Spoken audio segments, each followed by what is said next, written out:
ಕೇಳೋಣ ಈಗ ಸರ ನೀವು ಹೋಗಿರ ಬರ್ದು ಕೊಟ್ಟವ್ರಿ ಇಲ್ಲ ಮಕ್ಕಳು ಎಕ್ಸಾಮ್ ಅದಾವ ಈಗ ಸನ್ಮಾನ ಕಾರ್ಯಕ್ರಮ ಇಟ್ಕೊಂಡಿವಿ ಚರ್ಚೆ ಮಾಡೋದೈತಿ ಈಗ ಈ ಹೆಣ್ಮಗಳು ಈ ತರ ಮಾಡಿದ್ರೆ ನಾವ್ ಹೆಂಗ್ ಮಾಡೋಣ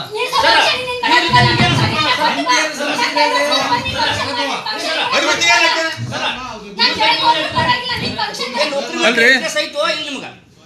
ನಿಮ್ಗೆ ನೌಕರಿ ಮಾಡಕ್ಕೆ ಇಂಟ್ರೆಸ್ಟ್ ಐತೋ ಇಲ್ಲ ಏ ಅವ್ರಲ್ರಿ ನೀವು ಅಲ್ಲಿ ನೌಕರಿ ಮಾಡ್ರಿ ಅವ್ರು ಹೇಳ್ತಾರ ತಡ್ರಿ ನೀವು ಯಾಕೆ ಸುಮ್ಮನೆ ಕುಂದಿರ್ತೀರಿ ನೀವು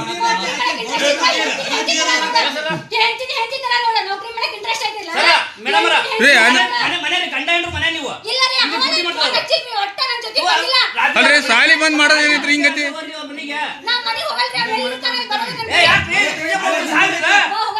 ನಿಮ್ ಮನೆಗೆ ಹೋಗಿ ಕರ್ಕೊಂಡು ಹೋಗಿರಿ ನೀವು ಮನೆಗೆ ಇದು ಮಾಡ್ರಿ ನೀವು ಇಲ್ಲಿ ಶಾಲೆ ಬಂದು ಮಕ್ಕಳಿಗೆ ತೊಂದರೆ ಕೊಡ್ತಿರಲ್ಲ ನೀವು ಅಲ್ರಿ